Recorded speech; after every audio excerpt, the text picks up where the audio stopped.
Well, hello, everybody. My name is Jen Barkin. I am an online sales coach for DConvert, and welcome to Online People Talking, or OPT, as we like to call it. This series is dedicated to enhancing the careers and lives of the new home sales, online sales specialist. We will talk about real life challenges, stories, and solutions just for you. Today, I am so excited about our special guest. We've got an OG online sales specialist here with us today. She is like industry royalty, Elena Mora. Say hello to everybody. Hello. When I was an OSC, everybody knew who Elena was. So I'm excited that we get to have her on so she can share her wisdom. And we have her amazing teammate, Chelsea Glidden. They are both with Ideal Homes. Say hi, Chelsea. Hello. Hello. And I wanted to sit down with both of them today to kind of get two different perspectives. One from a long-standing online sales specialist in the field. In fact, Elena, how long have you been in the role? I've been in this role for 15 years. 15 years. I mean, this may be like you and Mike are kind of like up there on longevity. I can't think of anybody else that's been in this position for that long. I think maybe Martha is a close second. Martha, if you're watching, chat how many years you've been in the role. Tanner Brewster, maybe from Stylecraft Builders, but wow, 15 years. And Chelsea, you've been in the role for about almost 2 years, right? Almost 2. So in the fall, it'll be 2 years. Right in the midst of this craziness, right? You Yes. were like Elena's lifesaver, like preserve flotation device. Yes. That came in to kind of help and rescue her from the pandemic craziness. But I thought it would be great to have you both on. One, because, I have the pleasure of working with you, and you guys over the past year, you've just maintained such a positive outlook, I feel like, with all the shifts and things that are happening. And I don't know about you, but I feel like mindset is probably 80% of it. Would you agree? Definitely. You definitely have to have a good attitude. And if you're working as a team like Chelsea and I are, you have to kind of treat your relationship like a marriage. Communication is so we're gonna get into that. Hold the phone. If any of you watching have added a new team member over the last couple of years, which a lot of people have, out of necessity, right? You've had to grow your program. If you have, definitely chat out, and I want to get some perspectives from these ladies on some of that. So before we kind of get into the meat and potatoes of what we want to talk about today, let's just quickly talk a little bit about, Elena, if you could just share where you guys are in the world, where you work, give us kind of a little preview of kind of your market and kind of where you guys are at. Yeah, so Ideal Homes is a local home builder here in Oklahoma. Last year, we closed homes for 562 families. And we between Chelsea and I, we manage about 240 leads a month. So it's just an interesting, fun time here in Oklahoma, and we're slowly expanding into different markets in the Oklahoma area. Yeah. Now, Chelsea, you like we just talked about, you kind of came in when it was super crazy busy. How have you seen, like, what changes are you seeing now since when you first started, or even last year? Sure. So, at first everyone needed to move yesterday. they were calling, I need a home that's complete. And we are still seeing that, but I feel like I just had my one-on-one with Aaron, our boss, this morning. I feel like I'm seeing a lot more people, they understand the market a little bit better, and they say, as long as I know I have something coming, I'm okay waiting for a little bit. I'm renting or I'm staying with mom and dad, or they know there's going to be that in-between period a little more right now.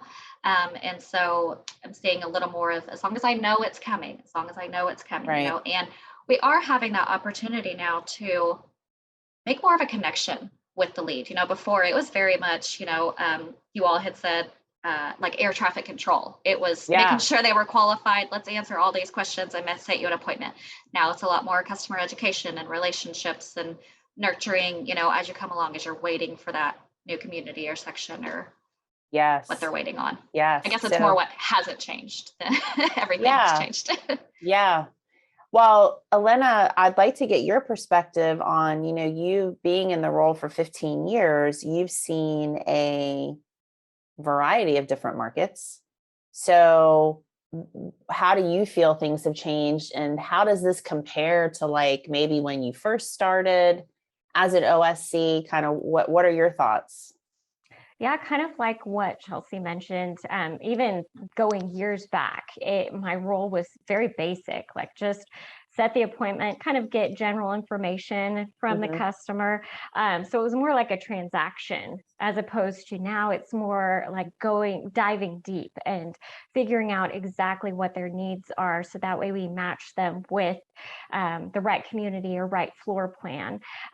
So yeah, we're definitely spending a lot more time peeling the onion and getting to know each buyer. So that way, when we hand them off to the new home consultant, we are definitely setting them up for success, because, they can just read the notes in Lasso and pick up where we left off. Yeah. Speaking of that real quick, do you have any advice for, like how, like, I hear a lot of times online sales specialists like just continue to work to bridge the gap with on-sites and get them to, work in their CRM and be responsive and let them know what's going on with the appointments. Do you have any advice for online sales? I'll open this up to both of you. Do you have any advice for OSCs that are maybe struggling with that, or things you've seen work on your end or don't work on your end?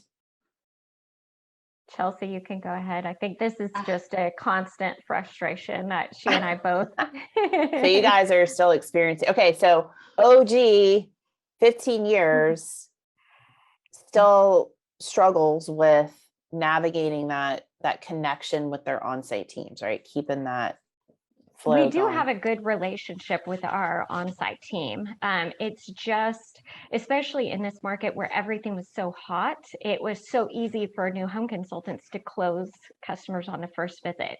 Well, now that times are changing and interest rates are rising, they're having to work a little harder, and so they're really having to get back into the practice of getting into Lasso and doing their follow-up. So sometimes whenever Chelsea and I notice that some of our new home consultants are lagging in their follow-up activities, we will kind of reach out to them directly and just kind of say, hey, we noticed this customer, you rated them as a top 5, but you have all these overdue activities. What's going on? And sometimes they mention, oh gosh, I'm sorry, I completely overlooked that. I'll get right on it. And they will get right on it. If they don't, then we will maybe have to have a conversation with the sales manager. But, we do try to stay in contact with our sales team and let them know we're their ally. We want them to be successful, because when they're successful, we're successful. Yeah, I think that's good. Positioning yourself as an extension of their team, you're there to help, is all really important. Not Lasso police, but we're here to help you. What were you going to say, Chelsea? We do a lot of the same training that they do with, like, the Jeff Shore and Amy O'Connor, nice. The Lasso training. Every Friday morning, almost every Friday morning, they have what they call Sales Circle, which is just a sales meeting, whether it's in a model home or on Zoom. And we try to go to quite a few of those. So really just try to, look at it as part of the team. Yeah. So shifting gears just a little bit, but something that you just said about, okay, so it's getting a little harder. It's getting back to more normal for salespeople having to do their follow up, and right, it's not as quick. It's not as easy to write a contract, right? We're working a little bit harder. We're kind of getting back to those normal sales functions. Speaking about online sales, have you seen like you're having to get back? Like it's not as easy to maybe like set an appointment. You got to kind of hustle a little bit more. So like, are you guys doing anything differently now that maybe you were doing 6 months ago? Like, what are you kind of getting back into doing that you haven't had to do? I think we've just been staying consistent. Wouldn't you agree, Chelsea? Like we've Yes. always done the within 3 days of somebody submitting a request, we do the bomb email. So we really try to put a face to the name early on. I think what's changed recently is if we have a home that comes back on the market, Chelsea and I are both eager to try to get one of our people out to see that home. So hopefully, one of our people can write a contract on it pretty quickly so it doesn't stay on the market very long. Okay. I feel Yeah. like with everything that has changed over the past few years, really just sticking with those core concepts of, following the processes, making sure you do all of your follow up, really nurturing those relationships. No matter what changes in the market, just staying with that original formula, just stay with the basics. It's going to carry you through. Yeah, that's good. I'm a firm believer when you don't know what to do, just focus on your process. I don't know. I'm not sure exactly how to handle this. I'm going to focus on the process and I'm going to focus on providing a good customer experience. And if you do that, you can't lose. Like everything else will fall into place. Okay. What are your thoughts on like prospecting in this market? Prospecting long-term follow-up? Because listen, I talked to a lot of online sales specialists, and prospecting, even me, when I was in the seat, that was always like last on my list to do. I really had to like force myself to do it. Like I wasn't like, yay, let's make a bunch of outbound calls to people I haven't talked to in months, right? So what are your thoughts? Newbie, OG? So in the past, for prospecting, we used to call people and try to get them to respond that way, but I wasn't getting very many responses. So we recently changed our follow-up process, our long-term follow-up process, to where we do a video email, just checking in, and then we follow that with a text. Nice. And so that's been a better use of our time because we've noticed we get more responses from that. So I guess but I would say, prospecting is definitely necessary. But if you feel like you're not getting the response you want, try looking at your process and changing some things because, you might get better results doing something different. Yeah, I love it. Chelsea, what about you? What are your thoughts? Yes, I think you need to find a good balance of, yes, we still need to be prospecting. There are people out there that their situation may have changed. Maybe they inherited, some income, or they got a new job and they still need to move, but you don't want to spin your wheels all day long. Like Elena said, just cold calling people that are never going to answer.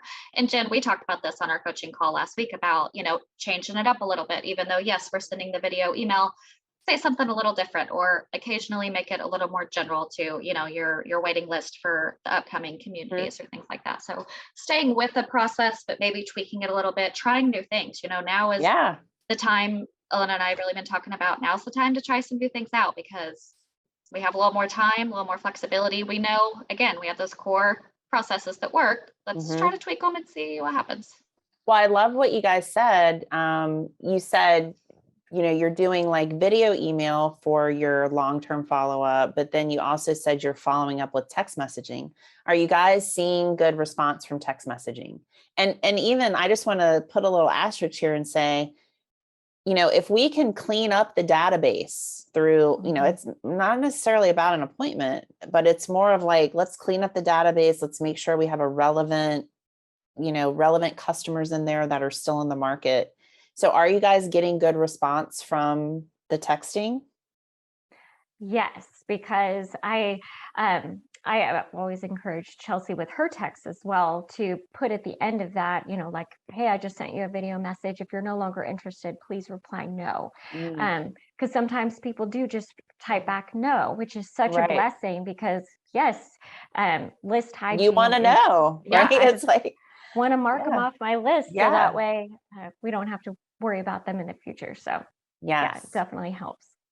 And in this market right now, don't be surprised if, maybe, an eighth of your long-term prospects actually convert to an appointment.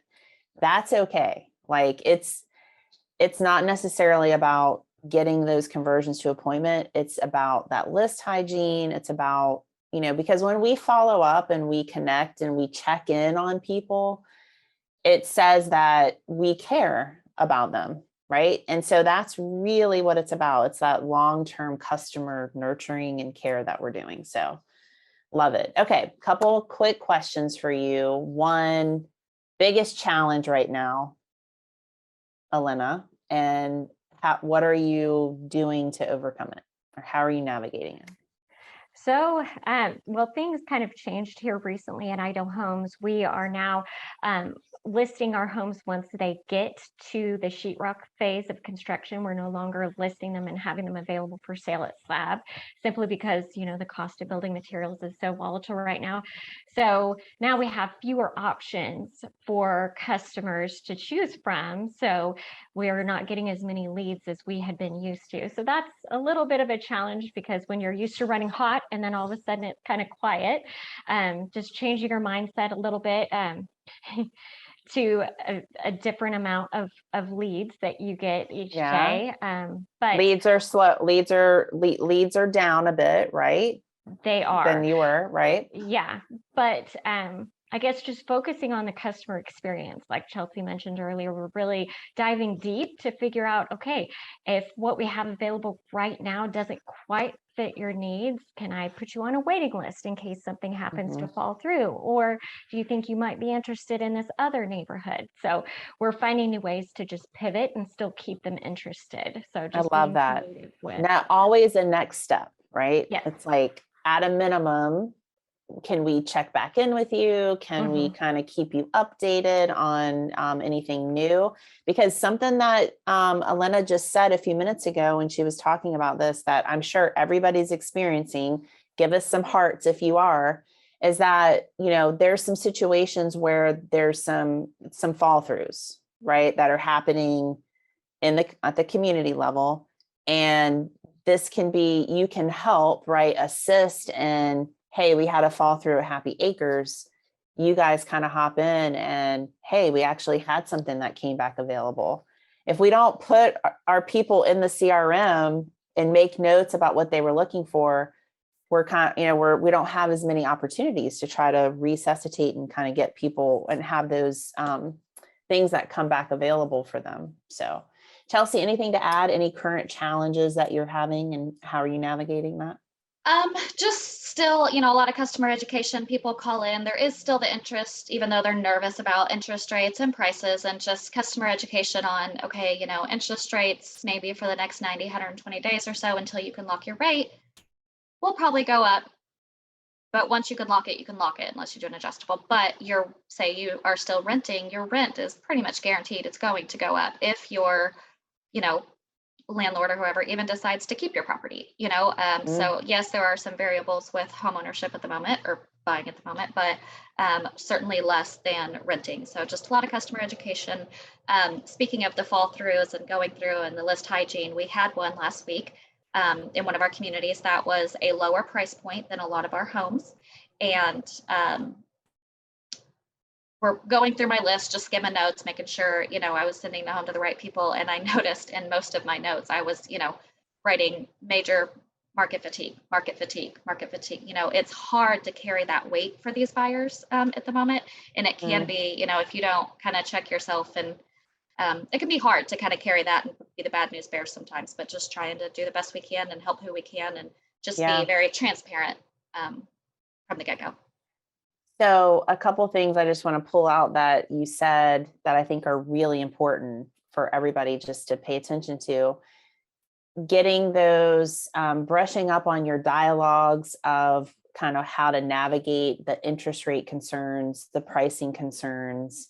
I think that if, as online sales specialists, if we can come from a place of certainty, like, yes, this is what's happening, but here's what I know. Here's what I can tell you for sure.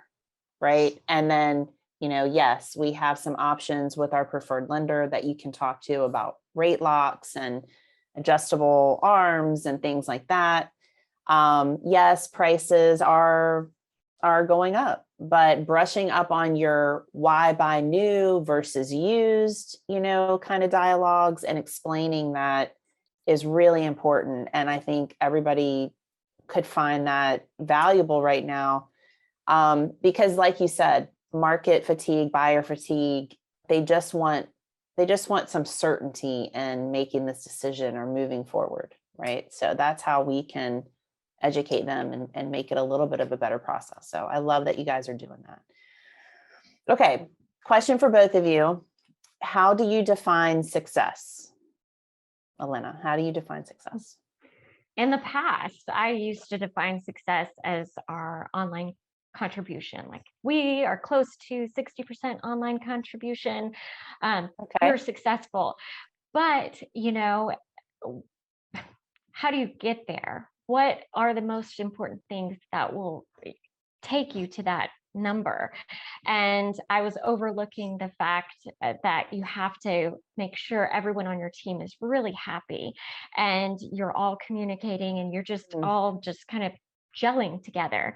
And when everybody is happy working as a team, like every member of the marketing team, we're all really close, and every role is so important to our success, not just, we can't get all of these leads without the other members on our team. So when everybody is really happy and genuinely fulfilled in their role, then those numbers will fall into place. So just not looking at a specific goal or a number, just looking at how do you get there? How did you get to that number, and kind of the people and the program behind the numbers. I love that.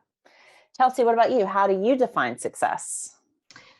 Success to me, and this is kind of a new way of thinking about it for me lately, is when I come upon a challenge or a new, 6 weeks ago when they came on and told us, we're only going to start selling homes at Sheetrock now, when you hit a disruptive in your normal day to day, was I able to handle a tough situation better today than I would have 6 months ago or in the past?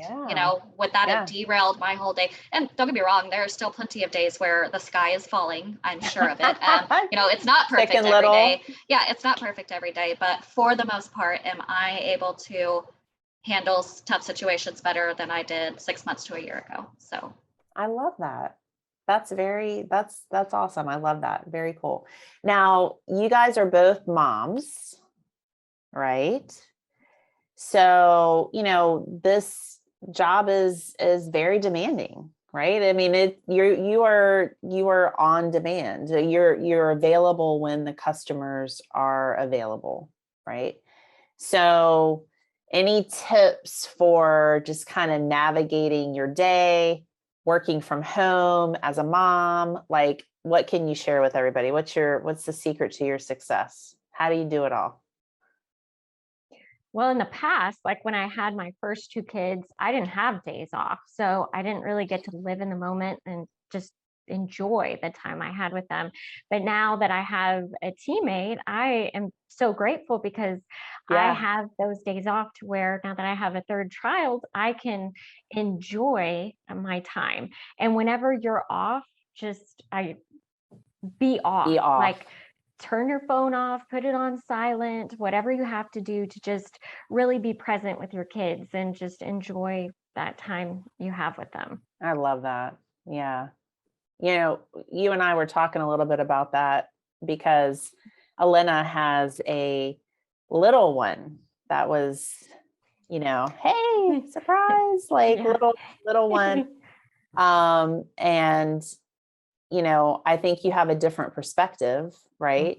Now, definitely. than you did when your older kids were babies. Yes. Yeah, because I have a 15-year-old, a 12-year-old, and a 2-year-old, so quite an age gap. Yeah.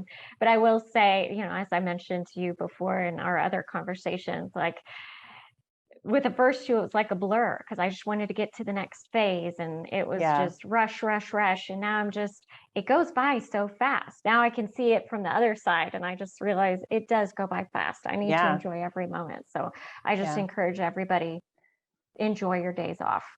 Yeah. And it's hard if you're solo OSC Mhm. to do that, right? So backup plan at a minimum, having somebody that can give you some relief a couple of days a week is super, super important.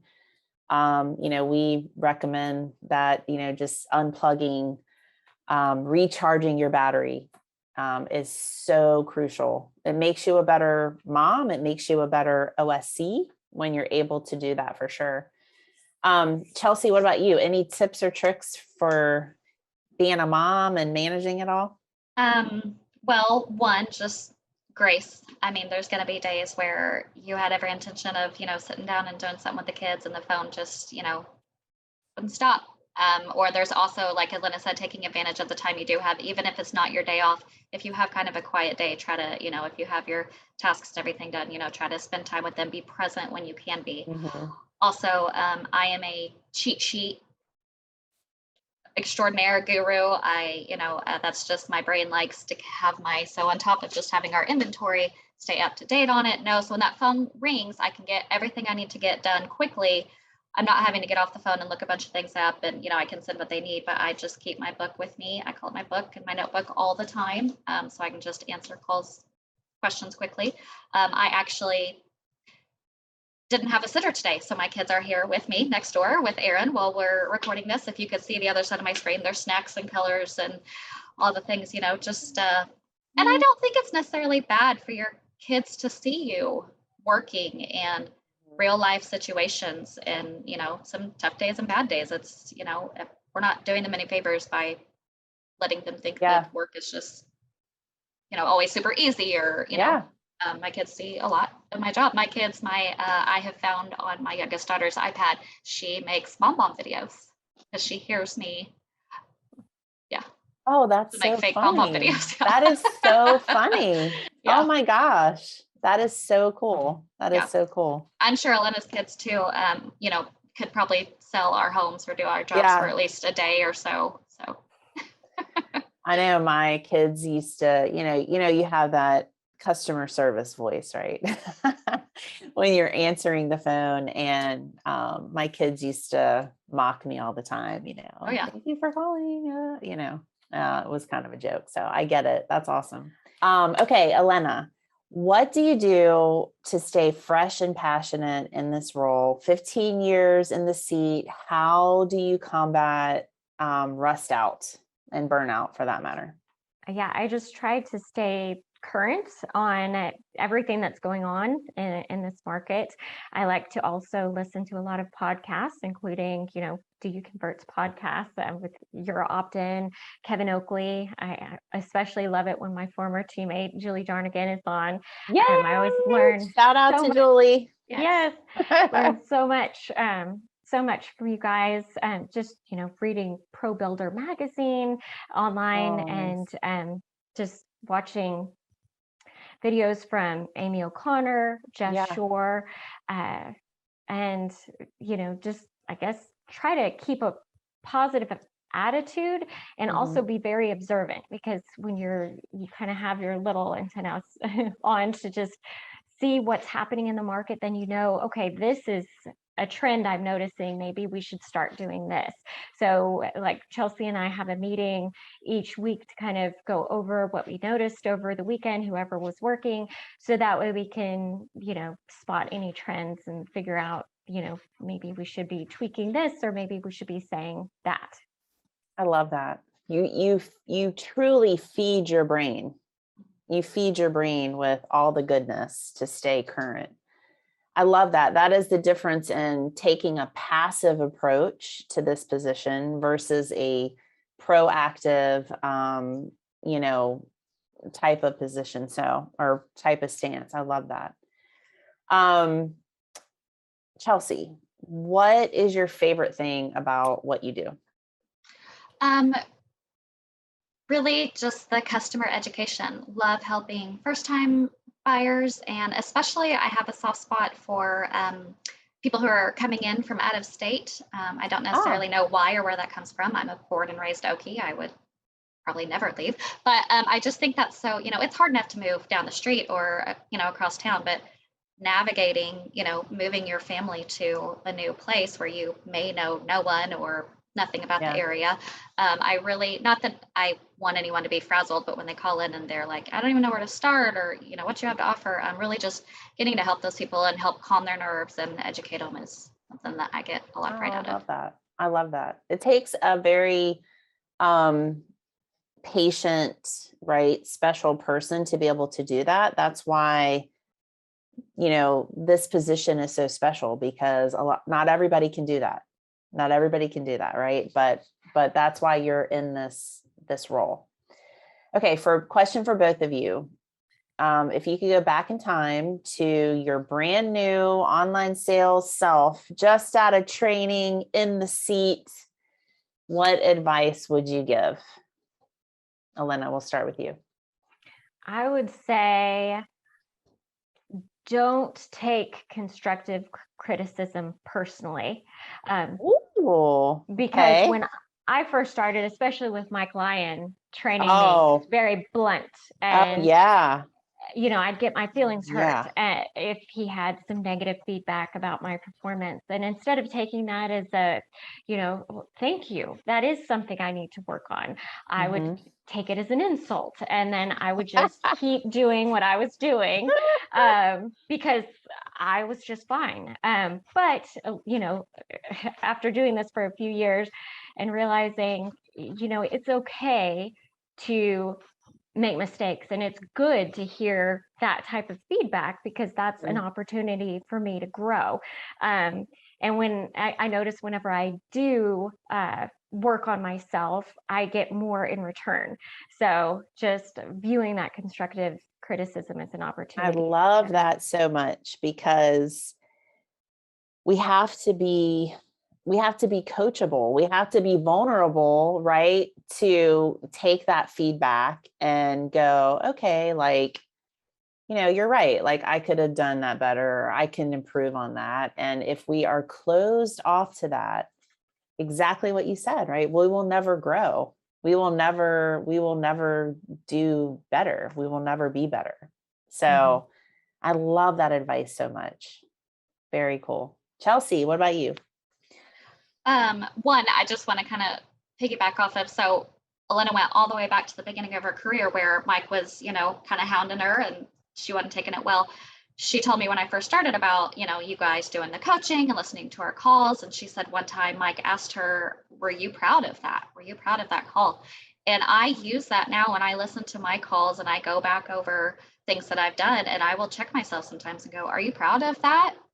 Yes. Okay. No. Do better next time, or reach back out, or that still sticks with me from probably the first week or two that Elena was training me. That sticks with me, and I use it to check myself. Are you proud of that? So, yeah. So ask yourself, are you proud of that call? I love it. I love it. Very cool. Okay, ladies, thank you so much for joining me today. Folks, as you can tell, these ladies are so amazing at what they do. They have, like I said at the beginning, they have such a positive outlook on the position. They take a active stance in not only their career, but like in the industry, right? They're constantly learning. They're constantly looking at new ways to do things, self-evaluating, working with their sales teams to help them to make their program stronger and better. These are all the things that make for a fantabulous online sales specialist that we have here with Elena and Chelsea. So thank you, ladies, so much for joining us. I know everybody has got a lot of great advice and feedback from having you on today. So thank you so much. And thank you guys for watching. Make sure to visit doyouconvert.com for all the free resources that we have there, blogs, webinars, events that we're going to be doing. Make sure you sign up for our newsletter so you stay in the know on all of that great information. And thank you so much for joining us. We will see you next time.